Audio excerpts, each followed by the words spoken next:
Good morning. It's February 8th, 2022. Welcome to today's episode of Triggered. I'm Cory Morgan, the guy who's always triggered around here. This show comes live every day from the Western Standard at 11:30 a.m. Mountain Standard Time, Monday to Friday, typically till about 1 o'clock. Depends on how many guests and how many news and issues are breaking, which are constantly breaking these days. It's been tough keeping up. Comments. Bring them on. It's one of the great things about being live. I like seeing them and hearing them. I don't necessarily read them all out, but they're good. Talk with each other, pose questions to the guests. I'll try to get them to them if I can. If not, they often see them. Again, just try to keep it civil, though. We can get a little heated. We can get a little triggered, but we don't have to be rude with each other. We're, for the most part, good conservative people, and we can respect each other, even if we don't always agree. I got a couple of guests coming up today. Clinton Desveaux, he's been on semi-regularly. I know he gets some of the commenters wound up, but I like it because he comes out from Halifax and he gives a different perspective. I mean, we're always at risk of getting into an echo chamber, and Clinton's a bit more of a red Tory, but he follows the federal politics very closely. We've got a leadership race going on with them right now that's getting kind of almost overwhelmed by the news with COVID and the protests and everything else. So we still got to keep discussing the other issues that are going on. So Rosemary asked about something happening in Calgary this morning. I'm not sure. It sounds like Art Pawlowski got arrested again, but that kind of happens all the time. Any other stories we'll come up with and we'll break as they come. My following guest will be Marke Milke. He was with the Fraser Institute. He's an author. He's written a number of books. And he's going to talk about a column he put out on how woke activists are trying to rewrite history. And they are, and he's documented it very well. It's going to be a really good conversation. I see Willie coming in from Minnesota. Well, welcome, Willie. And hi, Mike, and all the rest of you guys popping in. It's great to see the viewers and see them interact and be active like that. I don't want to go on to a recorded format of shows. It's not as fun. Sure, you deal with some technical bugs and things like that with a live one, but being able to go back and forth and see people on their live really makes for a better show in my view, especially with all that crappy talk radio out there when it used to be so good. And we are going to talk about our sponsor before I get on with what's got me triggered today, because we aren't tax funded. We don't get any of those dollars from the Liberals. We don't want them. They're not offering them. We rely on members and sponsors. And Bitcoin Well, these guys have been sponsoring us for a while, and they offer the fastest and safest way to buy Bitcoin. I mean, look at how important it is to get your funds secure and in your own hands so nobody, the state or even another company or something like that, can take them from you. And that's the thing with Bitcoin Well. They help you with the transaction. They help lead you into the world of digital currencies, but they never hang on to your money. It's always yours. It's in your wallet and it's safe. You got to watch for some of those other companies. The money's not necessarily in your hands and you can be at risk. Bitcoin Well is publicly traded. They got ATMs throughout the West. Check them out online. bitcoinwell.com. See if digital currencies are right for you. These guys are a Western Canadian company. They can help you into it. Now, getting on to what's got me triggered today. While we get these protests springing up around the country, they're pressuring local economies and law enforcement officials, and the federal government's as intractable and stubborn as ever. I mean, not only would Trudeau not even consider a dialogue with protesters, he's going out of his way to insult and dehumanize them. This is irresponsible, dangerous leadership, and it's causing the pressure to rise. And Canada's lagging behind most of the world when it comes to COVID-19 restrictions. While nations around the world are opening up, Trudeau won't even admit that it's time to make a plan to open up. This has got to change. Europe just recorded its highest ever rate of new COVID-19 cases in 1 week. Yet the director of the World Health Organization declared Europe was entering into a period of, as he said, long period of tranquility. They're acknowledging the reality that COVID-19 is endemic. It's going to keep with us. It's going to be with us, and we have to allow life to continue and work around it. Medical experts are increasingly coming out and admitting restrictions and lockdowns aren't stopping the spread of the pandemic, while they're causing terrific social and economic damage to citizens. Now, as nation by nation, we watch them dropping local and travel restrictions. Canada continues on its campaign of harassment of travelers. WestJet, they're begging for restriction relief as they're forced to cancel thousands of flights. I mean, you got to get tested when you take off and tested when you land. How stupid is this? But welcome to Canada, right? But people aren't coming. That's the problem. Downstream, the tourist sector, they're just getting hammered as international tourists stay out of Canada. We rely on this. They can't take a third year of this. They're going to go bankrupt. I grew up in Banff. I know how reliant we are on getting those American tourists. I recently returned from a road trip to Arizona. Testing is so backed up, Jane and I's results never arrived in time for our return. Tests are only valid for 72 hours, but the results from American pharmacies are taken up to a week. Well, so in other words, it's impossible. They just me having something shoved up my nose for no purpose whatsoever. It was very unpleasant. So that led to us having to run the gauntlet at the border, and we were ordered to quarantine for an extended period. Well, ordered at least. Come get me. None of these ridiculous, expensive, intrusive, and time-consuming travel requirements are going to do a single damn thing to hinder the spread of COVID-19. We've established that. So why the hell are we still doing it? Truckers have been crossing the Canada-USA border for the last 2 years, and it hasn't been causing harm to people. It hasn't been a super spreader event or anything like that. The protests we see today were triggered by the useless and ridiculous imposition of vaccine requirements upon these truckers. The federal government has to swallow some pride and back off on these ongoing travel restrictions and mandates. At the very least, they need to release a plan for reopening. Otherwise, the pressure from these protests is just going to build. If there's no out, if there's no vent, if there's no exit, the pressure rises. And that's when things can get dangerous and bad. They're not going away. They're not stopping. Even if the Ottawa police manage to pull off the monumental task of removing protesters from Parliament Hill, we've already seen that the protests are simply going to pop up elsewhere in the country, like the one that closed the border near Windsor yesterday. And of course, the ongoing one down on the Alberta border. And we have them rolling through cities all over the place, from Vancouver to Winnipeg, you name it, it's happening. Even Okotoks had one in Alberta, a smaller town. Millions of dollars are being raised by hundreds of thousands of Canadians in support of these protests, and now through multiple means. They won't be going away, and they're not going to be stopped. As long as there's no timeline for reopening and no dialogue with the protesters, the government is appearing as the thugs in this ongoing story. Abacus data just released a poll indicating that 56% of Canadians think Trudeau's doing a piss-poor job of handling the protests. That number is going to keep growing as Trudeau refuses to compromise. I mean, you got to remember, I don't like governed by polling, but the vast majority of Canadians were always in these polls in favor of lockdowns and such. But even a majority, albeit slim, it's going to be growing. It said, Trudeau, you got to do better than this. This isn't working. This is not good leadership. Provincially, we're a little better. Premier Scott Moe, to his credit, said he's going to be lifting local restrictions, and they're coming up on Sunday night. That's all there is to it. It was good. It was good to see some backbone. Should be yesterday, should be tomorrow, or right now, but either way, take what we can get. Most provinces are moving agonizingly slowly towards dropping their pointless mandates, however. Premier Jason Kenney is facing a caucus revolt as he obfuscates, hints, and defers action on lifting restrictions. In a conference to be held tonight, Kenney's expected to announce a plan to lift restrictions in Alberta. I hope it's not more talk, but we've seen where he went with the Fair Deal panel in Alberta. Nothing has happened yet. So we're at a point with him. I'll believe it when I see it. I mean, it likely won't be enough for most people no matter what the plan is, but I'd like to see one. And you got to remember, Kenney said he would never implement vaccine passports. He did it. So now he has to act. He can't just talk. People don't believe him anymore. That's part of why his support is in the toilet. The mandates and restrictions, they're not about health anymore. It's about politics and control. And the damage being done is unforgivable as politicians play policy chess against each other with the lives of citizens. And they're being aided and abetted by a rotten legacy media establishment. We're in a pressure cooker now. If we don't see some release, there's going to be an explosion.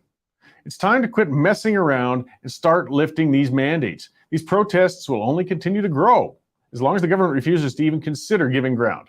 The mess lands in the laps of Canada's political establishment. It's their ball now, and they got to act, and they've got to act soon. All right, that's what's got me triggered today. Probably have me triggered tomorrow, but I'll find something new to go on about as well. Let's bring in Dave Naylor, our news editor, to see what else is topping the news scroll here in Canada and Alberta. How's it going, Dave? Morning, Cory. Hey, if you've got any connection with the news gods, can you tell them to maybe slow it down a bit? Yeah, it's keeping us scrambling, that's for sure. Boy, you guys are just hammering away back in there on those keyboards. Yes, my fingers are bleeding, but leading off our website right now, Cory, is a story you hinted at about Artur Pawlowski, who's been in jail more times than I can count on one hand. He was arrested again for some sort of actions that he took down at the Coot border crossing last week. It's unclear what the charges are going to be, but we do have video of his arrest up on the site now by Calgary police, who then transferred him into the hands of the RCMP. So they're now dealing with Pulowski. Speaking of good videos to watch, we've got a great one from our senior BC reporter, Reed Small. There was a freedom rally at the weekend in Vancouver, and we've got a video of a gentleman keying a car that was in the protest convoy. He stood in front of the car wearing his face mask and keyed the car. But as he was walking away, he dropped his identification. So clearly not the brightest bulb in the drawer.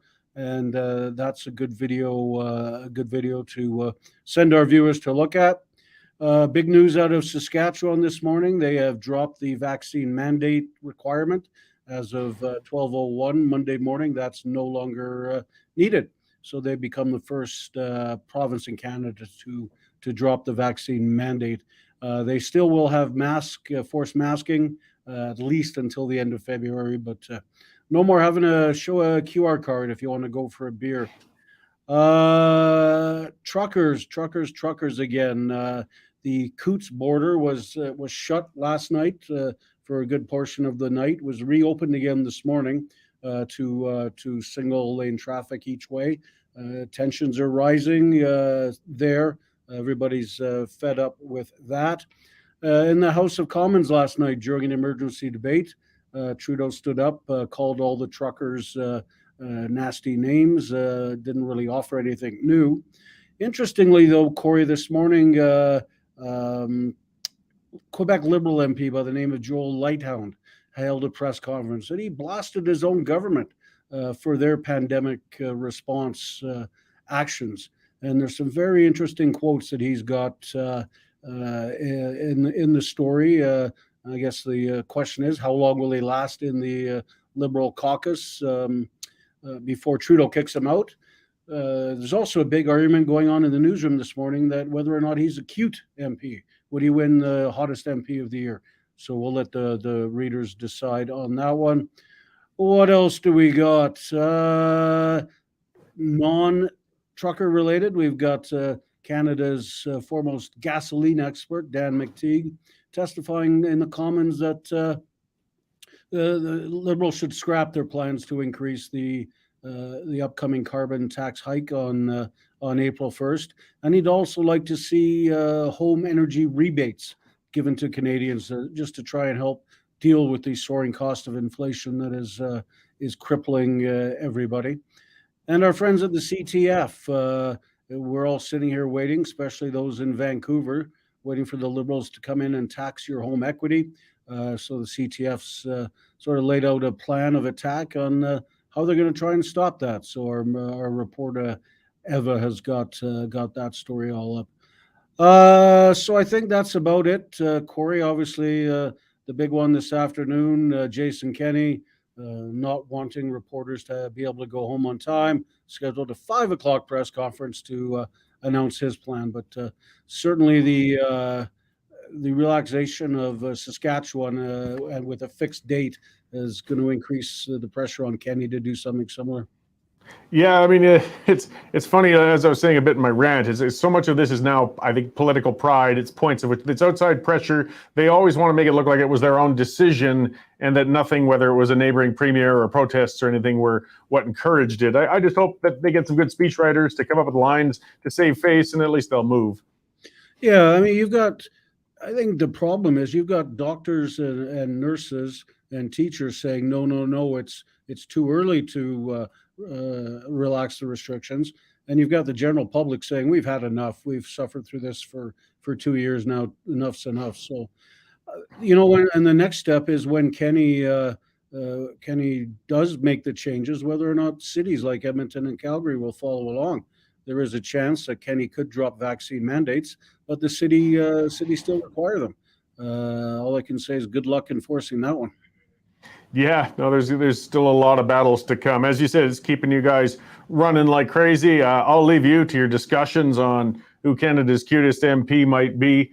I would hope that Liberal supporters realize, though, they voted for the pretty guy with the nice hair last time, and look how that ended for all of us. So maybe they should look a little deeper next time. Good point, Cory. All right, thanks, Dave. I'll talk to you a little later. Take care. So yeah, and as Dave pointed out, in Coots, it's been back and forth. Last night, late at night, they temporarily blocked the border again, and then they opened it. There's a confusion with the reports on that. We had James down there. James has finally returned. He spent a long time down there reporting live for us and talking with a lot of them, and there's different points of view on how they should be protesting, whether they should allow any traffic, whether they should stop it at all. It sounds like some of that back and forth is still going on. Something else that had been happening, though, it wasn't just the protesters blocking it. You see, at times the RCMP are fully blocking the road because they're trying to stop other demonstrators from joining those down near the border. So sometimes it's the RCMP that are actually stopping the traffic from coming and going. But it is an ongoing situation. As you can see from that headline, its frustration's growing.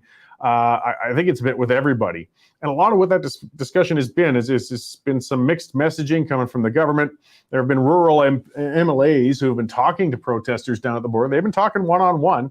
We've had a number of them talking with us. Jason Steffen put a column up here with the Western Standard at westernstandardonline.com, where you'll see, by the way, Dave's story and Eva's and Mel's and all that good stuff there, where he was saying, that we've made some mistakes and we've got to back off on these restrictions. So as much as Premier Kenney seems to be trying to go as slowly as humanly possible in reopening, everything's just happening around him. So we'll see if he manages to gain control on that tonight.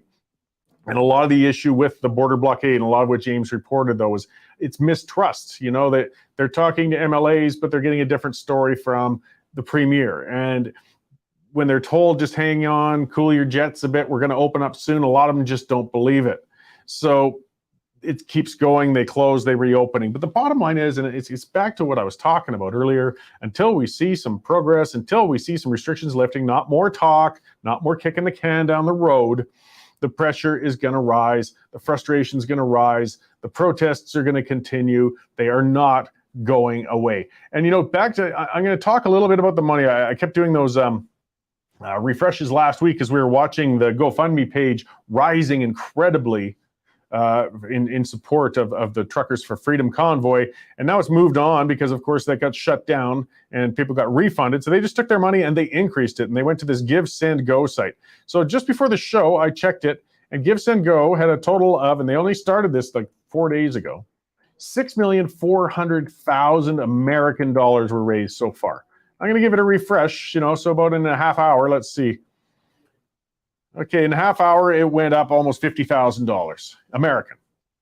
Like, people are supporting these protests. They're doing it with their wallets. Not everybody's getting out in person on the streets, but they're supporting it with their wallets. And there's a big Bitcoin fund out there. You'd have to search it out. I was talking earlier about our sponsor, Bitcoin Well, because again, that takes it right out of the hands of the government. They can't get at it.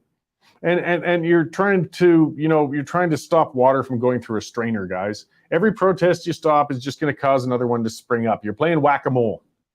So we've got to get reasonable. We've got to start talking about compromise. We've got to lead to an end to this. We're all sick as hell of it. And government games are making the rest of us sick as hell of it. So let's get some real discourse and dialogue going on these things. The pressure is going on in Ottawa. We're watching that, of course, closely. Police officers have been back and forth. They're saying they're short of resources and not able to keep up, but they have been trying to stop supplies. Now bathroom facilities has come up, I guess. That was reported on the Western Standard as well. They don't have anywhere to go to the washroom. There's only so many porta potties in the area. And, this is a real thing. This is a bit of a siege. They're trying to do whatever they can to make the protesters uncomfortable to get them to go out, because they can't bring them out by force. There's too many of them. It would be too dangerous. It'd be too hard. So they're hoping if they can cut off their fuel, cut off their food, and then possibly even make it a stinking mess there with the lack of bathrooms, that they might make the protesters give up. I don't see much indication they're really ready to give up lightly. It does bring to mind an old South Park episode. I think they were protesting against Fox or something. I can't remember. They were catapulting the protesters and splattering them into the building over and over again in protest. It was really, good old classic South Park, and it was bizarre. But how they actually won was because they only had one. Everybody there was sick, and they had gastric difficulties, and there was only one porta potty. It was overflowing, and it brought the building to its knees. Funny stuff. I love South Park. I grew up with it. For those who aren't into it, well, so be it. But it was an episode that actually kind of I could tie into this, and I thought was kind of funny. I see Clinton in the lobby. I'm going to get to him pretty quickly. Before I do want to speak of our other sponsor, though, and that's the Canada Shooting Sports Association. Speaking of freedoms, these guys are standing up for your freedom to own, use, collect, sell, all of that stuff, firearms, responsibly, legally, like we all want to do. We're not criminals, despite what our goofy prime minister tries to label Canadians as. People who use firearms, they use them for whatever. And you know what? It's nobody's business what they use them for, as long as it's safe and they keep to themselves. These guys offer resources, all kinds, whether it's for target shooting, hunting, finding out where gun shows are, just networking with other firearm owners. They're, as their name says, Canada Shooting Sports Association. And you've got to get together to stand up for yourselves. And that's the organization that's doing it, because there's a lot of threat to your right and ability to use firearms, as we have been for centuries, for generations anyways.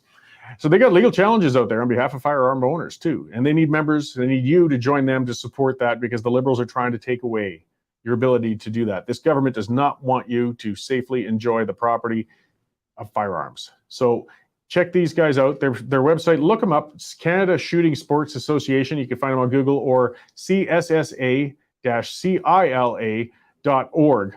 And check them out. Take out a membership. You know, they need your help to keep these challenges going, and then they're helping us through sponsorship. So they're a good group. Okay, let's get on to where we were with Clinton Desveaux. He's been on the show before. We're going to start talking about the federal leadership race for the Conservative Party of Canada.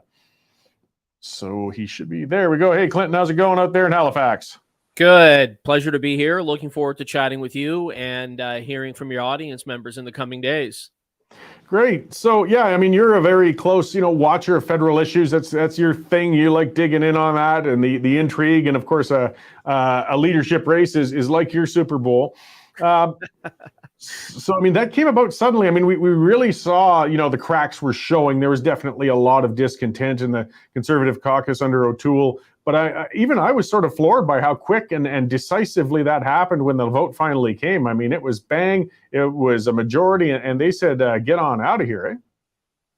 Yeah, that's right. So, look, the party had been talking about these very issues in private circles and online ever since the federal election ended, when there really wasn't any growth for the Conservatives, and they actually finished with slightly fewer members of parliament and a slightly smaller percentage of vote than they did in 2019 under Mr. Scheer, Andrew Scheer.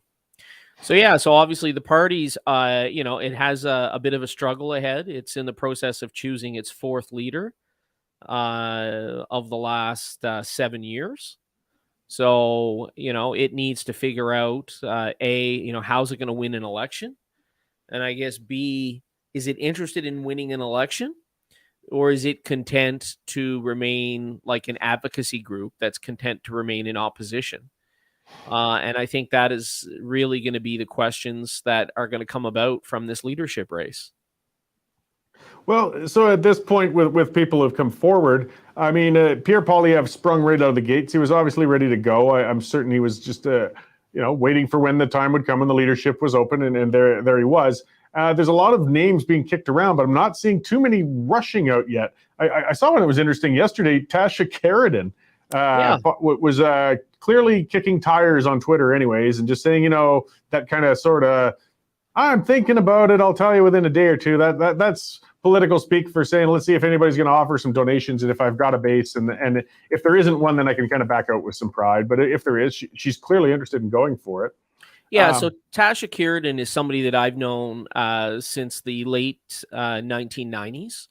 And, we've continued to talk, from time to time. And I have talked to her in recent days. I do think, without, choosing her as a favorite or anything like that, I do think that if she were to win the leadership of the Conservative Party, that there would be a lot of positive signs from that. I mean, obviously, the first and most obvious one is that here's a strong, independent Conservative woman that's been involved, at the federal and the provincial scene at different levels across the country now for some 30 years.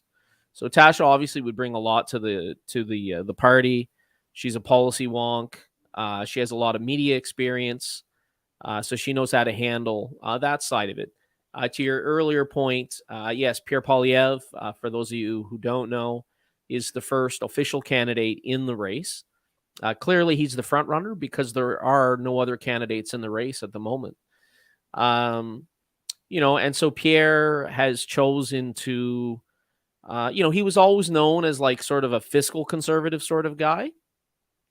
But in recent weeks, and I don't want to get too sidetracked on the trucker convoy stuff, but he seems to have kind of embraced a bit of that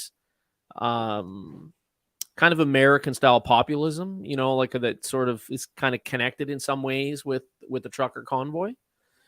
And then there's some other interesting names. Obviously, we're hearing bandied about, besides Tasha Kiridan, Jean Charest, former leader of the party, is expressing a real serious look at jumping in this race.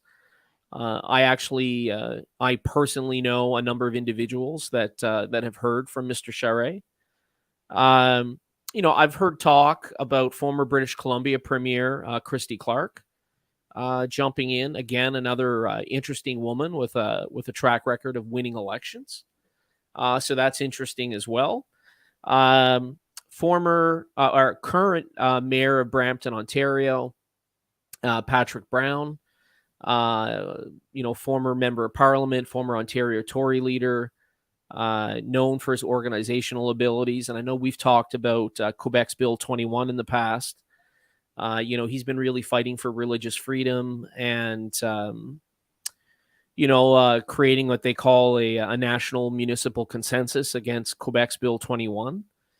Peter MacKay is obviously another name that would obviously have a lot of support. I think there's a lot of conservatives across the country that maybe look back on Peter and think that perhaps he would have been a better choice with hindsight over Aaron O'Toole. There's no doubt that Peter is great with a soundbite, very good on his feet. The problem that Peter has is that he could most likely win a federal election. The question then becomes, how do you actually win the leadership of the party?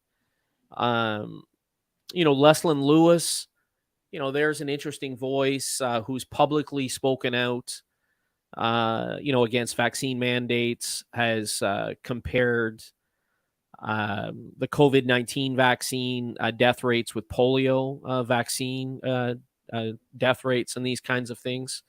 So Leslyn Lewis is somebody that would obviously appeal to a lot of the social conservative vote.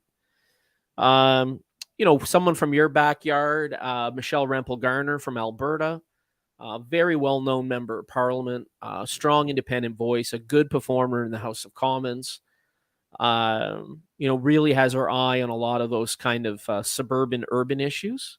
She could bring a lot to a leadership race. And then I have two other names, and that would be Caroline Mulroney. She's the Minister of Transportation in the Doug Ford government in Ontario. She seems to have developed a real profile, over the last 18 months.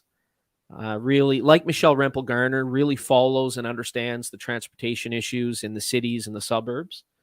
And lastly, the name that keeps popping up as well over multiple years is former New Brunswick Premier Bernard Lord, a successful conservative premier in New Brunswick, who had served multiple terms, went off to the private sector, developed a really successful private sector career. And, there's obviously people calling out for Bernard Lord. So there's a lot of interesting voices. And quite frankly, I would not rule out the possibility of former Prime Minister Stephen Harper jumping back in the race. He's a guy that I think probably takes the 2015 loss on a personal level. And I do believe that if Mr. Harper were to run again, this is not an endorsement, just a recognition. I do think if Mr. Harper ran for the leadership, that he would be the instant front runner. And I also believe that in all likelihood, he could most likely defeat Prime Minister Trudeau. So there's just a few of my thoughts, and I'll be quiet and let you ask some questions. Sure. I mean, I'll go through some of the comments and things too, because again, we've got one outstanding. I mean, an interesting comment, in divided households, which is good, from Katie Swan, saying her husband likes Pierre Poilievre, but she doesn't trust him, and she wants to see government cleaned out. And there's something a lot of people, I think, all of the names almost, and that's natural, are people, of course, with a lot of political background, and people are kind of sour on politicians these days. But the reality is, too, if you're coming from outside, you have to have some profile somewhere, or you just won't be able to win that support to take the leadership. As I said, there's two races going on. The first one will be the leadership, and the next one is a general election. Yeah, and just to that point, Cory, it's not just about political baggage, but it's also important to have some understanding of kind of how the levers of government work, and how the process works of passing legislation, and performances in the House of Commons, and the work that committees do, and that kind of thing. So there is a reason why often people who have some kind of political past are often viewed as potential leadership candidates. Sorry, go ahead. Oh, that's all right. Yeah, I mean, it's a big election, and I think there's more appetite for change. Like, I have to believe that after this long, though, no matter who comes in, Justin Trudeau, particularly if he is still the leader of the Liberal Party when the next election comes, is going to be vulnerable, if only just because people are sick of him.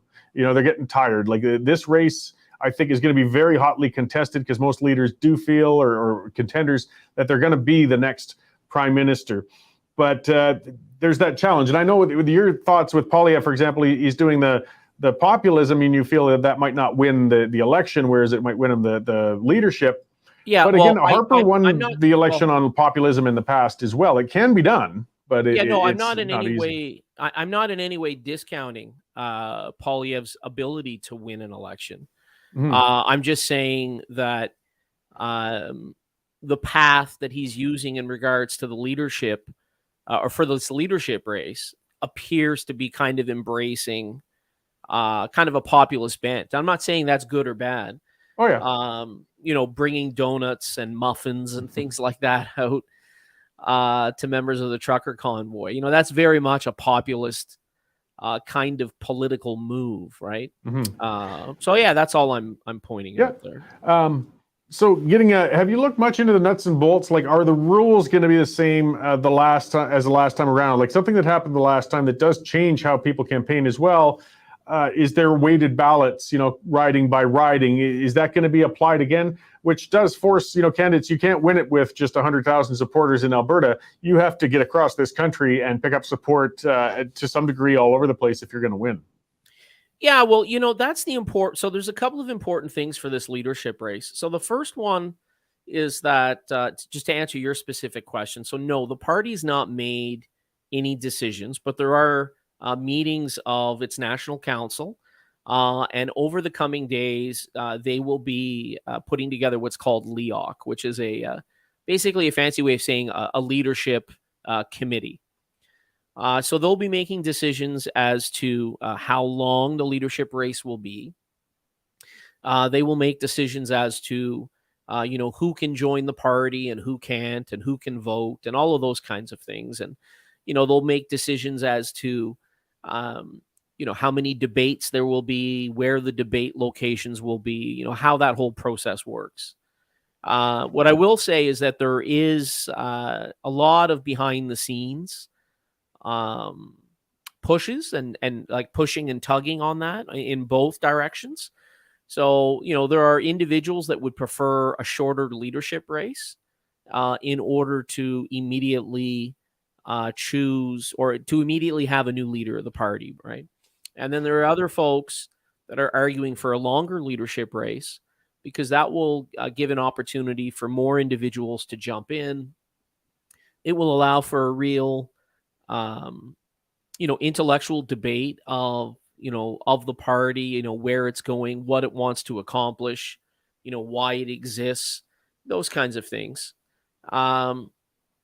And, to your earlier point about whether or not Justin Trudeau is able to be defeated, I mean, I do think he's able to be defeated. And in some ways, and this is not going to be very popular, but I think in some ways the members of the Conservative Party are in fact to blame for Prime Minister Trudeau. And the reason I say this is because we have a prime minister that was photographed in blackface on multiple occasions. And the leader that the party chose, Mr. Scheer, instead of really going after the prime minister on blackface, he was busy defending his positions on gay marriage and abortion. And so he basically took himself out of the 2019 election.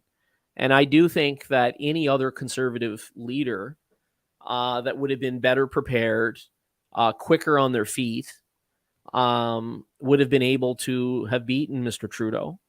As far as Mr. O'Toole goes, again, I think we have to ask ourselves as Canadians, what did the Conservative Party do in its last leadership race that they had a possible prime minister who throughout the entire election campaign was taking 3 or 4 different positions on firearms, was taking multiple positions on vaccines and vaccine mandates.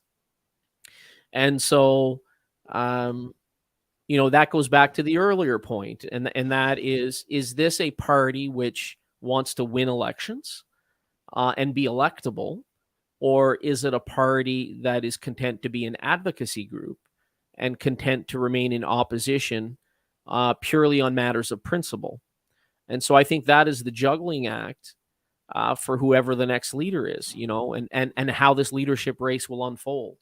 Will there be leadership candidates who tell the base what the base want to hear, and then run a national election campaign on those things? Or will the next leader, potential leader, say to the base, this policy position may not be popular, or this might not be popular, but this is what's required in order to win government so that we can affect change? So I do think that, that Conservative Party members have to make sure that they don't repeat the mistakes that occurred in 2019, in the 2019 federal election, and the most recent election here in 2021. Okay, well, we're up against the clock, Clinton. So, the Conservatives have a whole lot to try and sort out and figure out in a little bit of time. It's going to be a very interesting race to watch it unfold and develop. We're just, of course, right in the first week of it right now. So there's going to be a lot to watch and keep an eye on. So where can people see what you're writing on and what you're up to, Clinton, before you go here? Sure. Well, they can find me on Twitter. So it's at Clinton Desveaux. My hashtag, and I'm always sharing stories, throwing the odd comments out there, video content, just things that interest me. And anytime I come across some political gossip, I'm more than happy to share it on my Twitter page, as you're more than well aware of. Yep. All right. Well, thanks for coming in to join us today, Clinton, and we'll be keeping an eye on things with you as they develop.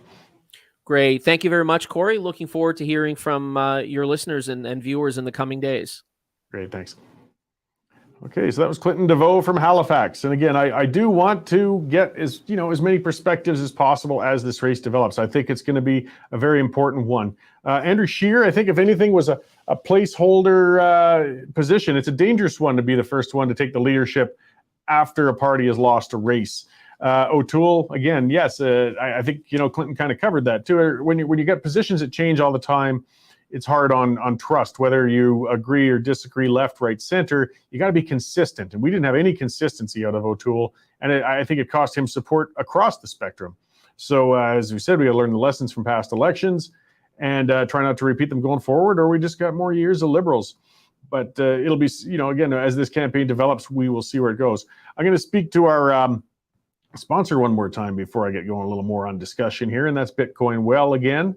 And they are the fastest and safest way to buy Bitcoin. As I was saying earlier, you control the money in your Bitcoin wallet. It's yours. It's non-custodial. And they have a publicly traded Bitcoin ATM company. They're regulated, they're Western Canadian. And that means actually you can get in-person white glove service, free one-on-one consultations with a person and, face-to-face, none of the call center across the planet somewhere or anything like that. In Edmonton, Montreal, Calgary, Winnipeg, you can talk to somebody face-to-face on this, or you can do virtual consultations with anyone in Canada to help you set up your wallet and understand what Bitcoin is and how you can take advantage of it and control your wealth, of course, safely. And that's important. So yeah, we are, as we get towards the next guest, I'm looking, I think maybe we're at a turning point year. I mean, I sure hope so. How much longer can we put up with, Justin Trudeau? I mean, as was pointed out, this is a guy he's a clown. He's a lightweight, or you would think he's a lightweight. He's not an electoral one, whether we like it or not, because he keeps winning the bloody things. He wears blackface repeatedly. He steps on his own tongue when he's ever put into a circumstance where he doesn't have a script in front of him. Yet we can't seem to take him down. It's going to take more. I don't know exactly what it'll be. I've stated before, I very much like Pierre Poilievre. I don't have a political membership, though. I won't anymore these days. I'll be watching. I'll certainly speak to those I like and those I don't like.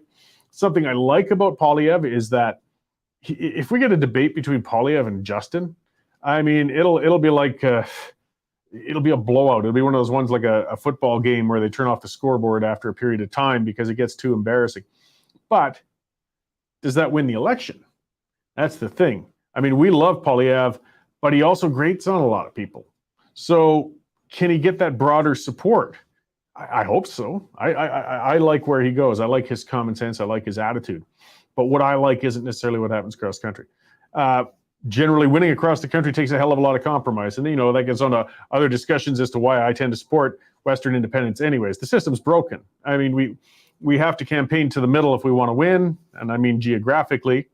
And that means that you have to sacrifice the outlying areas if it doesn't work for you politically, strategically. So that leads us at a constant impasse, and things in the long run just never get better. I think Alberta has to get independent. I think Saskatchewan has to get independent. I think after that, BC would probably follow just out of geographical reality, and maybe we could rebuild a better system. But, and here's the big but, because I know I get a lot of frustrated independence supporters out there saying, well, let's go tomorrow. Well, we aren't ready to go tomorrow. I wish we were. We aren't. And in the meantime, we're still governed by that pack of clowns in Ottawa. So we do want to make that pack of clowns as effective as we reasonably can. I don't think we'll ever reasonably get there. But if we ignore them, somebody else will control those elections, and it's only going to get worse for ourselves. I mean, we see at least a little bit of a crack. This was interesting today, though, and as Dave was talking, here we go with another Liberal member of Parliament who I guess makes the ladies' knees weak. But Joel Lightbound, he's a Quebec MP, and he held a press conference. I mean, it's not just a Twitter statement or something else. And he said he's concerned about the COVID-19 policies, and he says they have to be addressed, which sounds a little light. It sounds a little light compared to people like me and a lot of our listeners and viewers are saying, we want it all done now.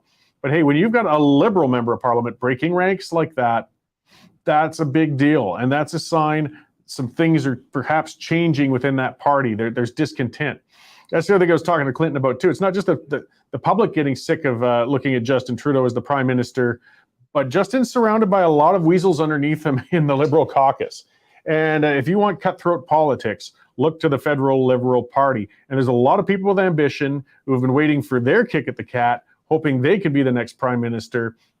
And they're not going to wait forever under Justin. Justin's only 50 years old. Him and I embarrassingly share the same birthday in 1971, not the same day, but the same year. Politically, he could have 20 more years left in him.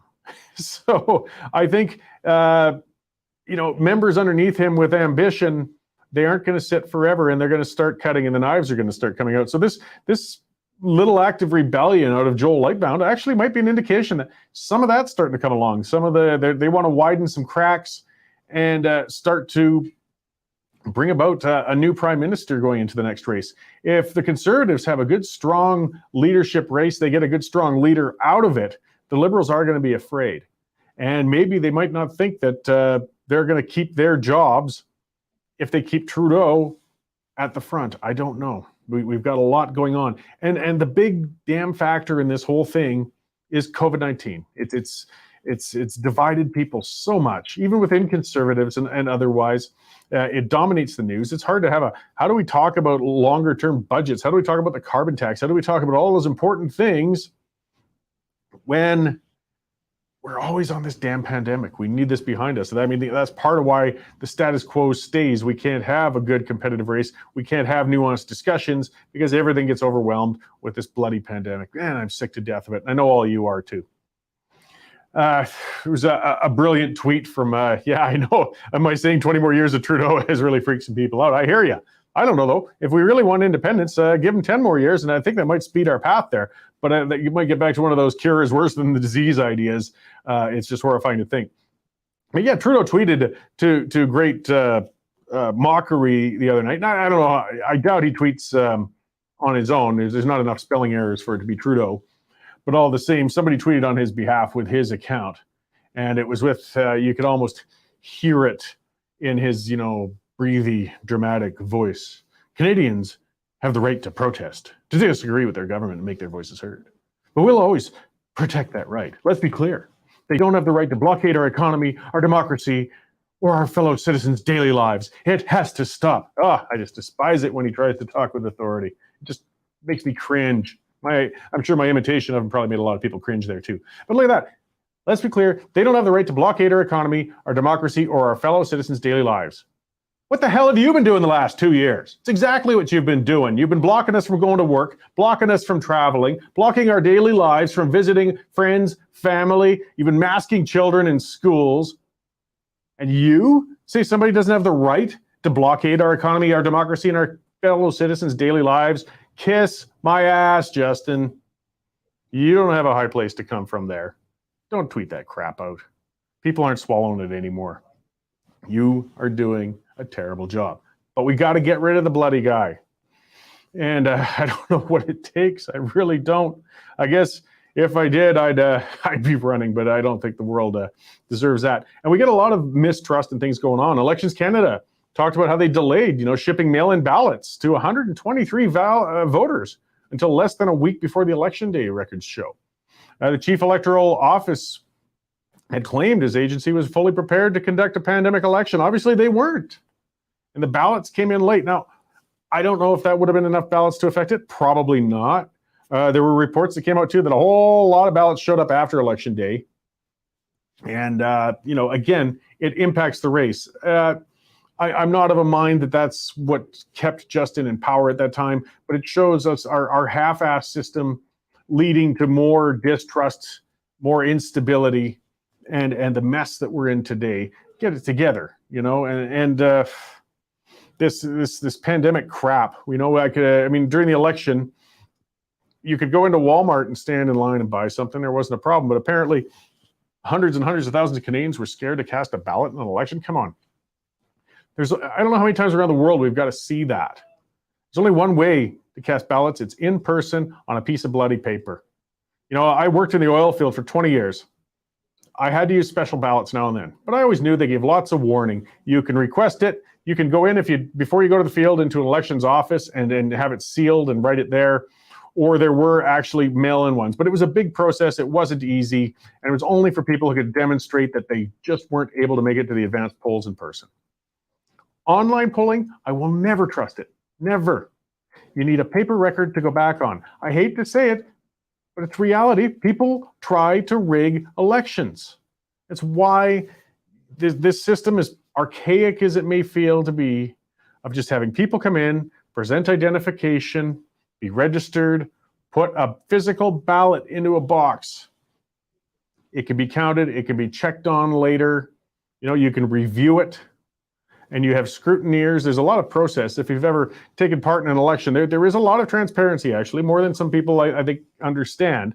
You can you can volunteer for a party. You can be a scrutineer. You can sit there and watch the counting. You can watch the ballots going into the box. You can even, if you're there when the station opens, the electoral officer will open up the empty ballot box to show you so that it's not already been pre-stuffed.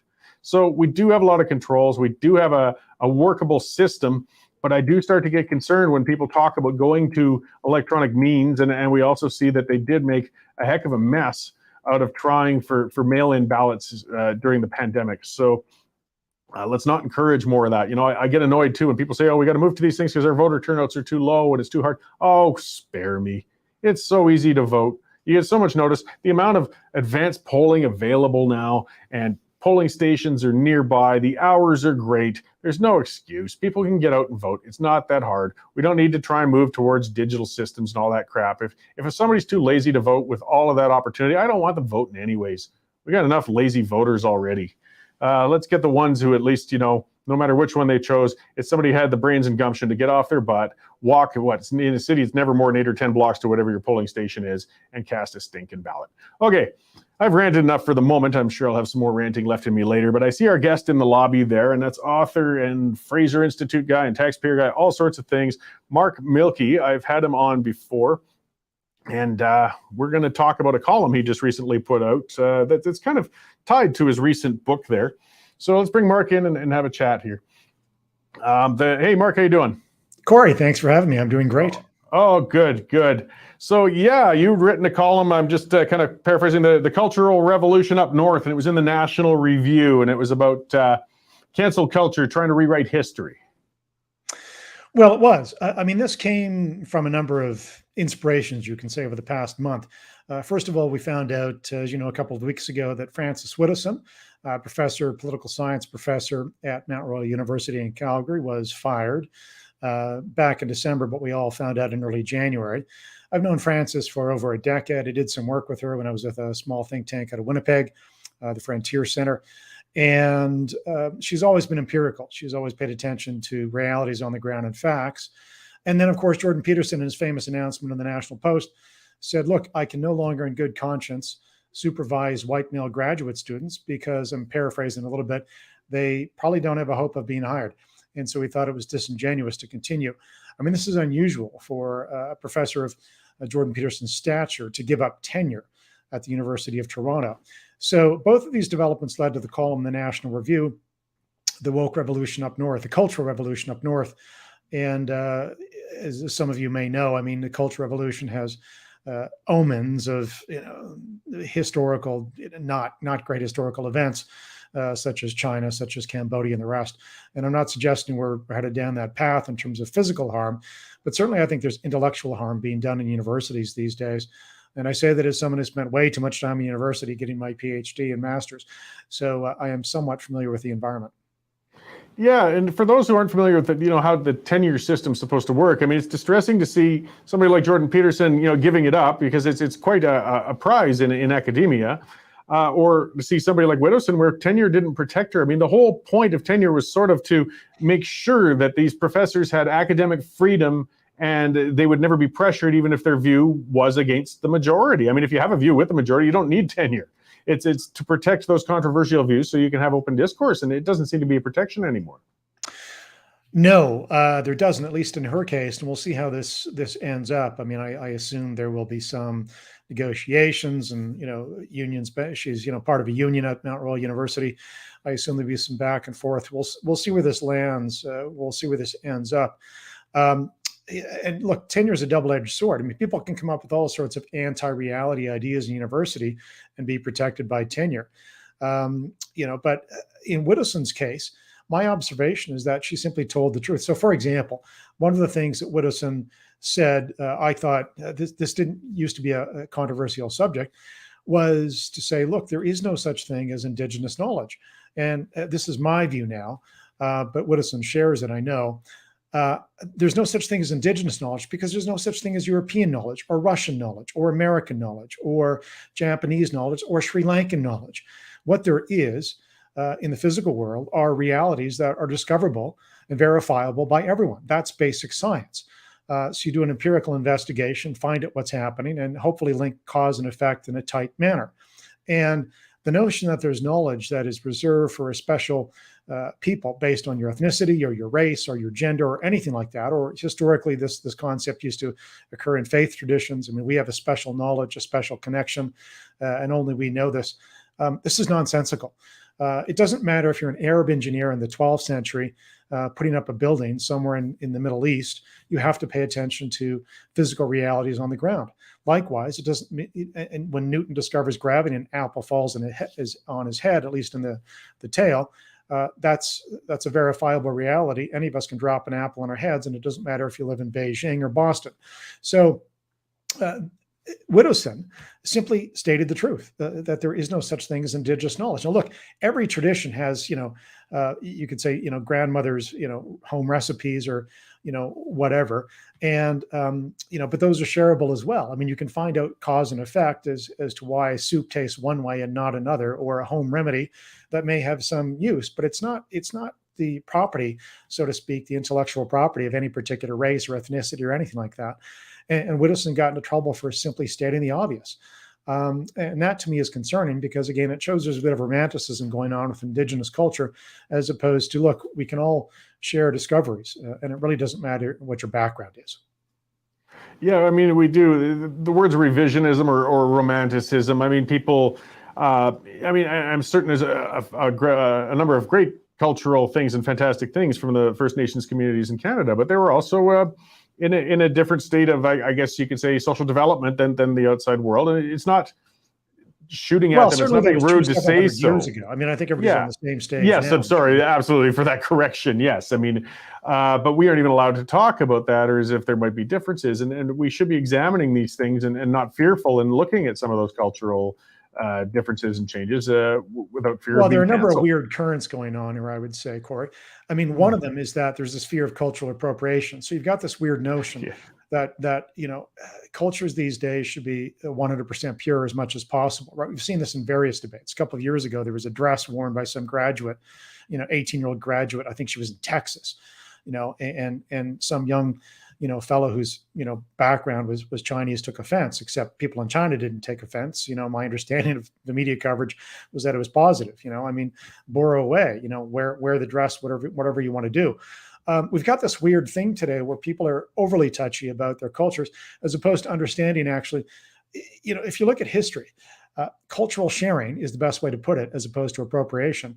And cultural discovery, sharing between cultures, and whether it's begged, borrowed, or stolen, that's actually how any culture advances, right? I mean, one of the reasons Europe was able to advance, unlike, say, Africa for a certain time period, was because, as the economist Thomas Sowell points out, there were lots of inlets and rivers in Europe where you could transverse and you could discover things from other countries and other parts of Europe. This led to cultural transfers, which helped the development of science, unlike the inland of Africa, which didn't have the same sort of easy access.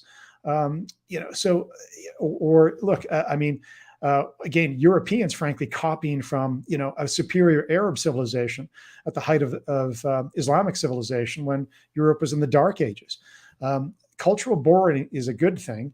And this, again, relates back to the notion of empirical knowledge. And we're getting a bit away from my column in National Review. But the point is, we've got people in this country now who are like fired, because they tell the truth there.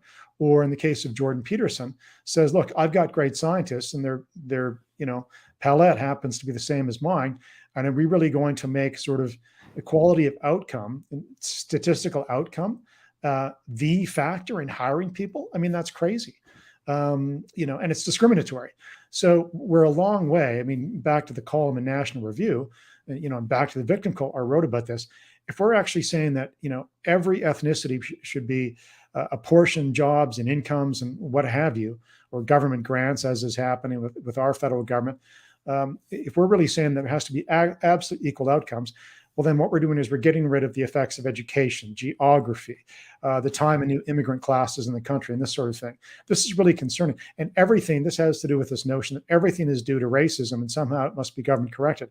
There are other factors: parents, family breakdown, where you grew up, the education, that your culture emphasizes or not, so on and so forth. So it's very concerning that we're going down this road of cultural isolationism, as I call it, and for telling the truth, as Widdowson did, or trying to point out the offensiveness of apportioning things by race or gender, that Jordan Peterson felt he could no longer in good conscience supervise white male graduate students. This is a very troublesome development on both fronts. Yeah, well, and I mean, a culture shouldn't be static. I mean, that's not healthy. As you said, cultural sharing is important. I mean, I think every culture evolved. They found things that were, other cultures brought in things that were superior, and they embraced them. As you said, with more exposure to the outside cultures, you could see, hey, these guys are doing something that's working a lot better than what we've been doing. Let's take that on. But we take it now. I mean, assimilation is the buzzword quite often there. Anything that changes away from a culturally static state is now viewed as an attempt to assimilate and making things wrong or bad. And again, it's a delicate area, but we should be allowed to discuss these things at least. Well, examine them. discuss and frankly warn against. I mean, there are two particular dangers with what I'd call this cultural isolationism or cultural purity. Number one is that you actually don't progress as an individual or your community if you don't borrow from other cultures. The experience of Japan when it shut itself off from the world for 2.5 centuries, until it was forced open in the mid 19th century by the Americans, landing at Tokyo Bay basically and opening it up, via naval ship. The experience of Japan, which was very weak vis-a-vis the outside world, is a good example that walling yourself off from the outside world for centuries just doesn't work. And it certainly doesn't work in the modern environment either. The other danger is this notion of cultural purity in history is not new. As I wrote about in The Victim Cult, the worst example of this, the most frightening example of this touchiness about cultural purity came from Germany. In the late 18th century, Germany was conquered by France, or parts of Germany were conquered by France. And the reaction to this after the Germans kicked out the French in the early 19th century is that they began to search around for their identity again. And they said, well, let's look back to Frederick the Great and others, who made us a great nation. And but they also had this notion of cultural purity, what it means to be German, and was very exclusive. You couldn't be Jewish. You couldn't be an immigrant. You couldn't be British. You couldn't be a liberal, by the way. They rejected what they had learned in the Enlightenment. They rejected the Enlightenment lessons, which before they had learned. So Germany became culturally pure long before it became enamored with race purity later in the 19th century and also with the Nazis. This is a very dangerous development. Again, cultural sharing is a much better way to go about life as an individual or as a community than this notion of cultural purity, because it leads to a closed-mindedness. Most of us learn either by doing and making mistakes, or hopefully the better way to learn is to not try and construct a building without reference to what others have done before. Figure out what works and build your building that way. But it's the same thing with any development or any aspect of science or any other cultural development. So we really need to reverse on this notion of cultural isolationism. It's got bad precedent in history. Yeah, and I've had you on before because what you've been talking about, as you said, I mean, your column tied in a lot to the subject matter of your book. So we'll talk a little more about your book. I had you on about that before, and it was called The Victim Cult. Now, grievance culture hurts everyone and wrecks civilizations. So I just, want to give the listeners and viewers to know you can get a much more expanded discussion of this whole subject out there where you've written on it. Maybe give a bit of a synopsis on what you wrote and why you're inspired to. I know it's a big issue or subject. Well, because it's so dangerous, as I mentioned. Again, look, I talked to a fellow the other week who came from Sri Lanka originally, about 3 decades ago. And he said, look, all of us have the same skin color in Sri Lanka, but nonetheless, we divided among Tamils, a minority, and the majority. And it was a disastrous experience. And I wrote about the same phenomenon in Rwanda. I mean, everyone had the same skin color, black, but Hutus and Tutsis divided based on that notion that somehow one was a superior, inferior race. And that led to a genocide in the early 1990s, in 1994. So this notion again of I and my culture should be pure, or that I'm a victim of you because of past harms. This is really a dangerous road to trot, and one should not go down this road. Instead, we really need to reverse on this and go back to the vision of Martin Luther King Jr., that we should judge each other on the character inside ourselves and not on our skin color. We've gotten away from that. Ironically, progressives have gotten away from this more than anyone else, and it's a disastrous development. And I think it can have no good end. But I wrote about this at length in The Victim Cult, and I touched on this again in the latest column in National Review for that reason. These are not positive developments. And progressives in particular, and woke folk who think they're heading down the right avenue here, had better read history a little more carefully and understand the dangers of dividing people based on identities that are unchangeable, because your skin color is unchangeable, your ethnicity is unchangeable, where you were born is unchangeable. It's one thing to divide based on ideas and good ideas and bad ideas. It's one thing to maybe even divide on faith. Anybody can become a Christian or a Muslim or an atheist for that matter. But you can't change your identity. You really can't. And it's dangerous to encourage people to segment off based on unchangeable characteristics. That ends really badly in most historical examples that I examined in the victim cult and also talk about briefly in the latest column in National Review. Yeah, well, and it's dangerous to shut down discourse, and that's what keeps happening, and that's what gets me nervous all the time. I don't, as you said, I mean, tenure, for example, cuts both ways. I mean, there's been some pretty kooky academics who are putting out some nutty stuff, but you just have to take the good with the bad and have the debate and the discourse. If you start taking sides, though, and making academics afraid to go into what might be considered controversial issues, we're all going to lose for that. Well, we are, and especially students. I mean, look, if you're a student in the modern university and you're taught that everything's a result of racism, it's such a monocausal explanation and it's false. You're doing a disservice to students to give that sort of notion out there to whether you're an undergraduate or in your master's or PhD. And I suppose the other problem here is cultural as well. I mean, one way to sort through what I think are good ideas or bad ideas is to ask yourself, does this idea coming out of the university environment or anywhere else correspond what you think is common sense reality?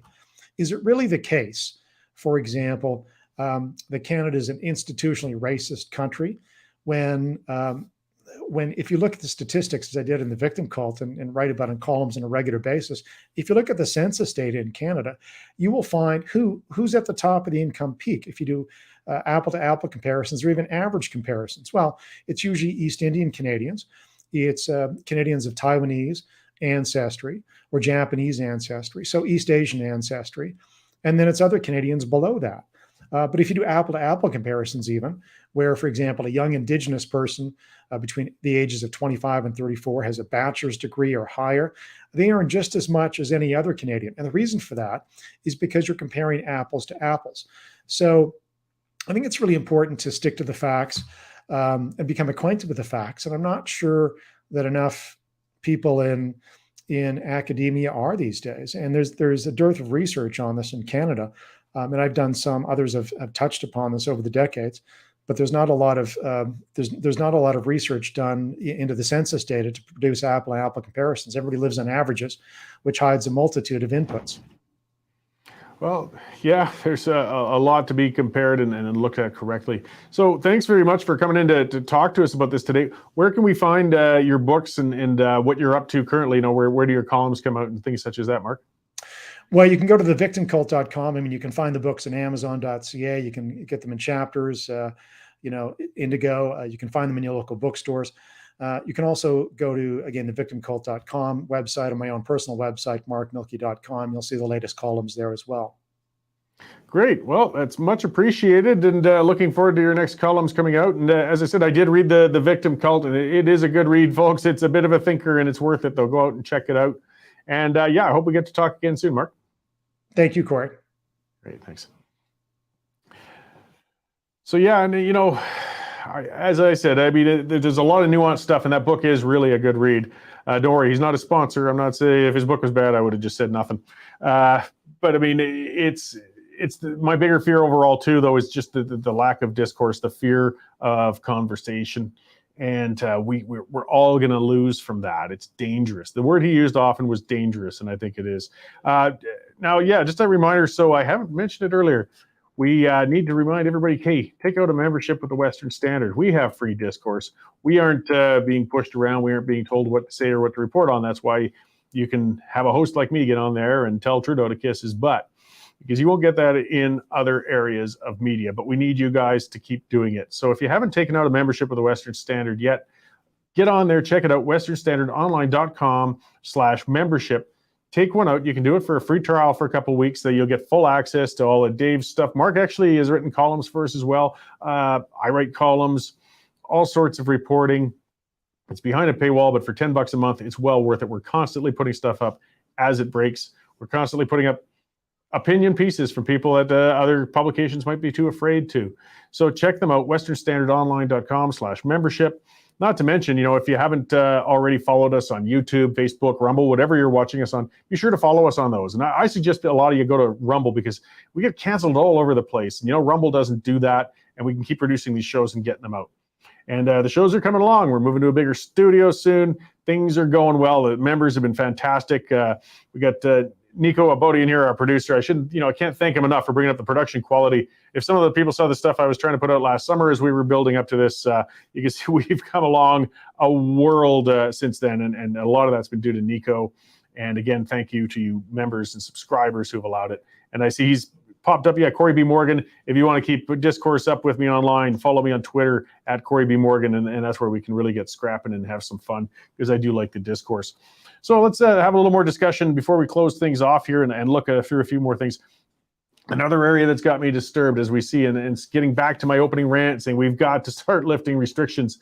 Meanwhile, we've got a story from the Public Health Agency saying 6th and 7th waves are soon going to occur, and some will be quite severe. That's in quotes. Some will actually be quite severe.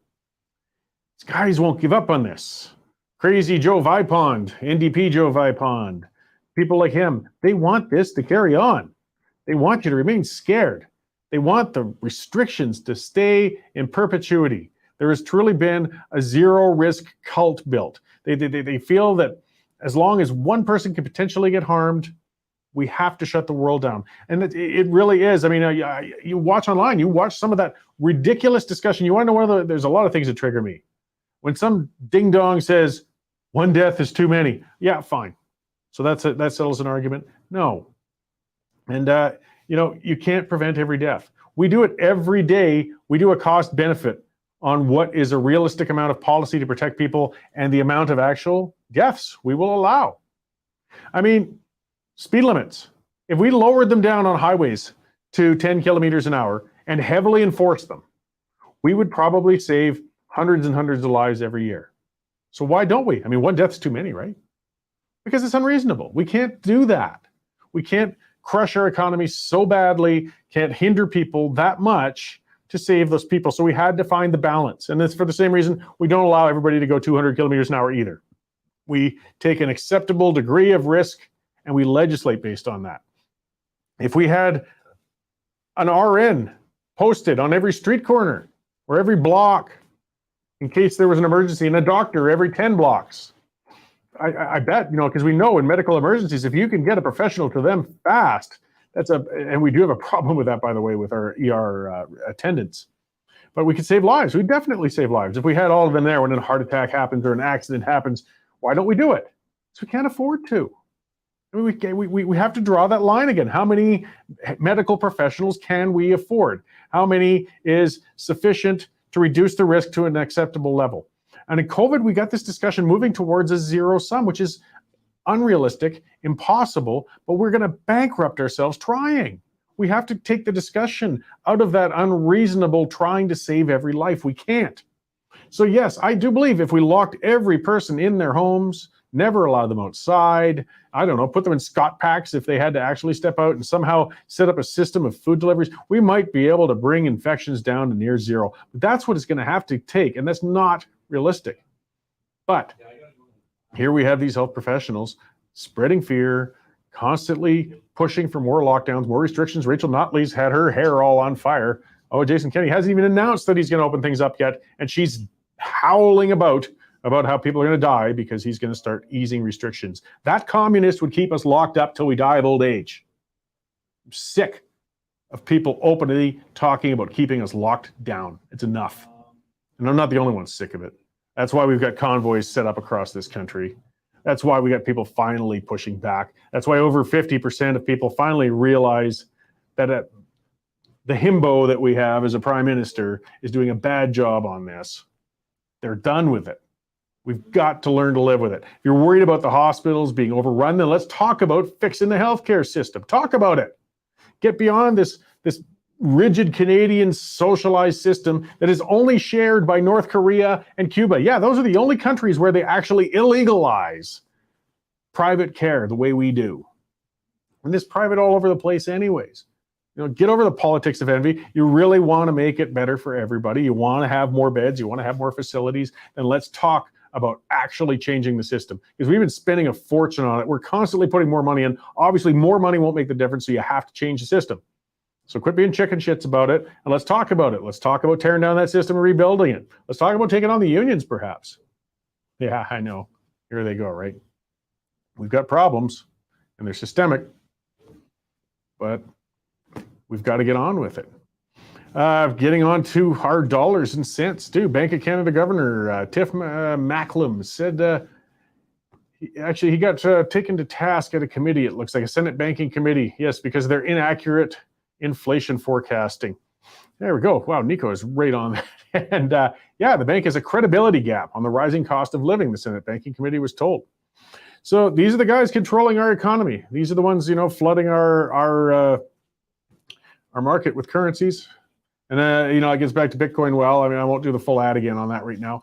But digital currencies, people worry about the stability. Well, look at our current currencies. These guys who manage it and control interest rates and the release and printing of money have a credibility gap, and they're terrible at forecasting.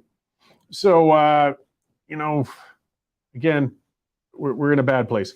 We got to fix our economy up. We've got to cut the spending down. We've got to re-examine our healthcare system. But most of all, we got to end all these stupid mandates.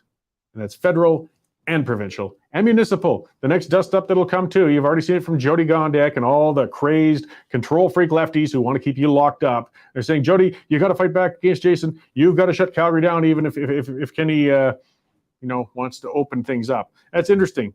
Is they're saying, hey, it's municipal. You should allow it to be municipal. The provincial government should never step on municipal rights.